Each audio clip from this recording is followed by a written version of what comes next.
Welcome to The Queen's Lair, a lifestyle podcast. Get inspired by our latest tips and information about small business, entrepreneurship, natural hair, travel, food, and even relationships. Stay tuned for another great episode. I am your host, Renee Patrice.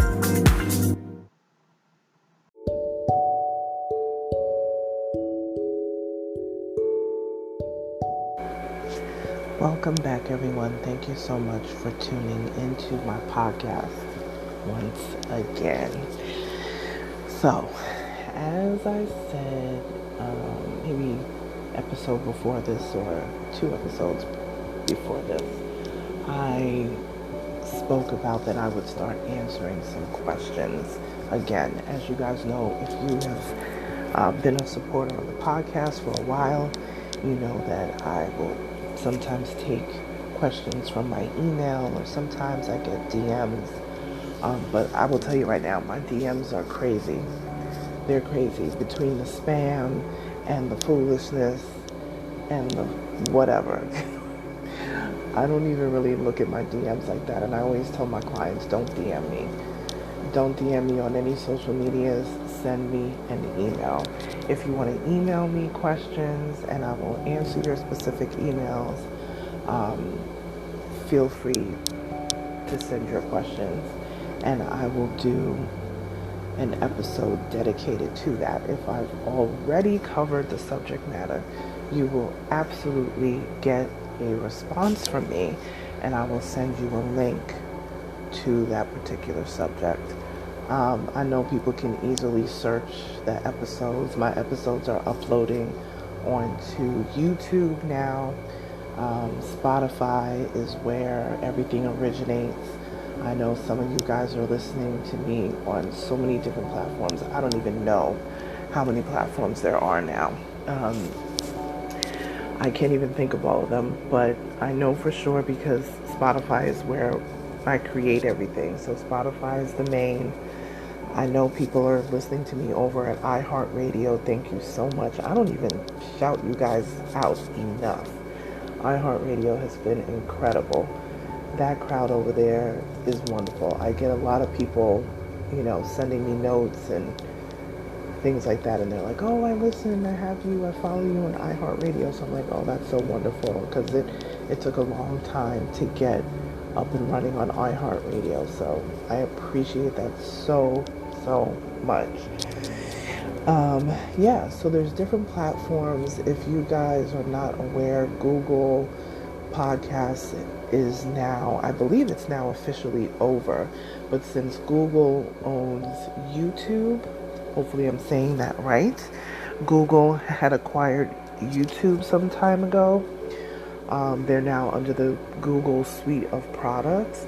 So now they gave us an option that we can upload our podcast to YouTube. So if you're a YouTube person and you're not on all the different social medias, but you do YouTube, you can just search for Onyx Queen Media. You'll easily find my page, and all of the episodes are being uploaded to there as well. Okay. And of course, my Apple people. Can't forget my Apple people. Yes, I'm on Apple Podcasts as well. Okay. So let me get to this question that I got, which is kind of interesting. I tried to look through all my things to see if I've ever answered this before, and I don't think that I have, but I will give you the definition of these 2 different things, and then I'll give you the thing that I think is the better way to go. But again, you have to do what works for you. So this question came from a person who is looking to starting a business, but they don't really have a lot of capital. By capital, we mean that upfront money to get your business up and going. So here are 2 things that they had asked about. They asked about if crowdfunding was the way to go or if they should bootstrap their business, but they didn't know kind of which way to lean. So for the people that may not understand the proper definitions of these things, the definition of crowdfunding is when an individual or a group has a project or some type of venture that they want to come to fruition. So what they do is they go out, and a lot of times this is on the internet, because the internet, you can garner a lot of support even from people that you don't know. They'll put it out there in order to source the funds from individuals. Now, it can be people that you know, it could be people that you don't know. Everybody, I think, is pretty familiar with GoFundMe and things like that, or you may have heard of Kickstarter or these sort of things. So there's so many different programs. I don't know which one is going to work the best for you, but I think crowdfunding can be a wonderful tool to use. I have used both crowdfunding, but the majority of what I've done when I first started my business was bootstrapping. Okay, so now that you know what crowdfunding is, now I can go over to what bootstrapping is. So bootstrapping is like one of those, popular terms or, wording that is used, especially in the entrepreneurship world, when you are about to start a company. And it's kind of one of those words that we entrepreneurs throw around because it's known that you come up with your own money.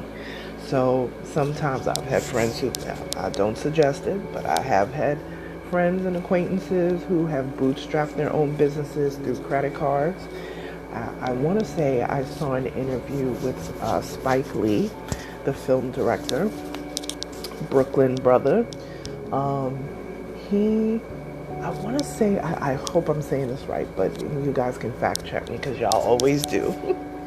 I want to say that one of the first movies that he did, I want to say he said that he put a lot of it on credit cards. I don't necessarily suggest that, but some people have done it that way. You have to look at your own finances and see if that works for you. For me personally, that would make me very nervous, but it worked out for the man. But like I said, you have to see where you are in your finances, because one thing you don't want to do as an entrepreneur, because 9.9% of the time, entrepreneurs do not have that upfront capital. So they're always looking to partner with people or raise the money on their own. So the money is always going to be tight. So you don't want to create another bill because you're thinking, well, I'm just going to pay back the credit card little by little. But the more you put on that credit card, the higher the balance comes on that credit card, is the more your payment is going to be every month.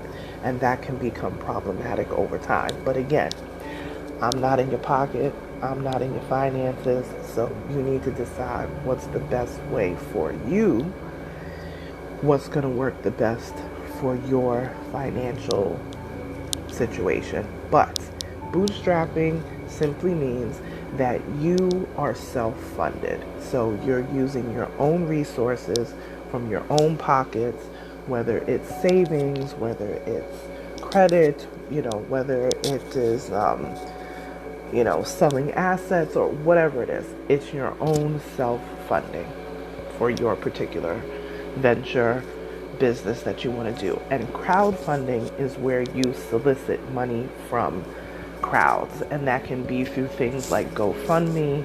It could be things like Ko-fi. There's so many different ones. Kickstarter. I know you guys have always heard that sort of stuff. And I do want to touch on investors as well, because investors, I think everybody is pretty familiar with the show Shark Tank. I'm like obsessed with Shark Tank. I watch it every time it's on. If there's a marathon going, I can watch like 6, 7, 8, 9, 10 episodes in a row. I'm so obsessed with that show. But I love the fact that people come in there with their valuations of what they think their business is worth and what they're willing to give up in equity of their business and all of that. Like, I could talk that stuff all day. So I am going to take the extra step to talk about investors. So Shark Tank is the easiest way to explain that, because I think a lot of people are familiar with the show Shark Tank. If you've never watched it, you need to watch it, you will see how it is for an individual or group of people to go into and speak and present their particular service or product to a panel of sharks, aka our millionaires and billionaires who are looking to invest in businesses to help them scale their business. Scaling just means to grow your business beyond where it is at the moment. So you got to go in there on point. A lot of people go in there, sometimes they don't have any sales, but the business is so hot, they just know that, the sharks know that when they put their name on it, it's just going to explode and be amazing, which most of the time that is true. And there's been times where the business seemed like it was going to do great, and the sharks were like, the business tanked or people disappeared, and they have all different types of stories. Sometimes they do follow-ups to let you know, like, whatever happened with XYZ business. But the majority of the time, the businesses seem to do very well. And even if they don't get a deal with one of the sharks, just because they have appeared on the show, has really helped people accelerate their businesses. So even though I was only going to cover crowdfunding and bootstrapping, the thought popped in my head about investors. Investors, you have to be very specific about how much equity you're going to give up in your business. So your business is starting at 100% equity, and then if you give, an investor says, well, I want 20% of your business until they get paid back, and then maybe there's royalties. There's all different ways to go about that, right? So just to review again, we have crowdfunding where you do something like a Kickstarter or a GoFundMe, and you put it out there to the masses that, hey, I have this great product, I have this great service. Can you donate to this particular effort so I can bring this thing to fruition, to the market, right? So you're soliciting for people to help you. Then you have bootstrapping, which is self-funded, okay? I'm going to say it again. Be very careful if I know people got this great credit and they've got these open credit cards and they've got $10,000 that they can spend on their credit card. Trust me when I tell you, sometimes you may need that for emergencies.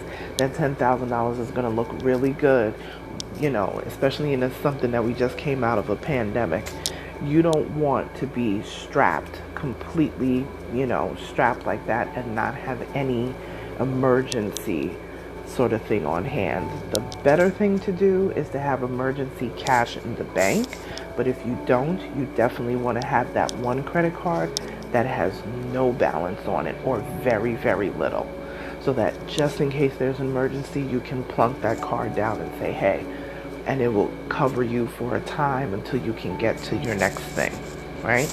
So be very careful with the credit cards. But personally funding from savings, don't drain yourself. If you feel like draining your savings is gonna, not be the way to go, then you may want to do crowdfunding, but just make sure you research all the different crowdfunding options and find the one that works the best for you. If you think that you have a product that someone would want to invest in, make sure that your terms and conditions for people who are going to invest, that it works in your favor and that it works in their favor. Because remember, you need the money. So we already know what you need, but that investor wants to make money. Okay? So this is not about, oh, well, they're going to give me this money to do this and they're going to give me this money. Okay, you have to think, what is in it for them? How are they going to make their money back? How are they going to continue to grow and scale the business alongside you? Because that's really what they want to do. Investors want to make money. So you have to think, how is that going to work for them? Okay? So this is not a me situation. This is a, what can I do for you? Okay? So bootstrapping, crowdfunding, investors. Definitely Google those three things. Really do great research on this before you step into anything, before you start any business, to make sure that you have a great understanding of how these things work, because this is the beginning of your startup. and you're going to need to know a lot of these terms. So definitely, and actually what you can do is you can Google entrepreneur, type websites. I always send people to the Small Business Administration website, sba.gov. Don't be in the dark about these different things. You need to be in the know. So hopefully this helps somebody out there. Look this stuff up online. Google is free. All right, you guys, I gotta go. But you can find me on social media at Onyx Queen Media, and I'll talk to you soon. Bye.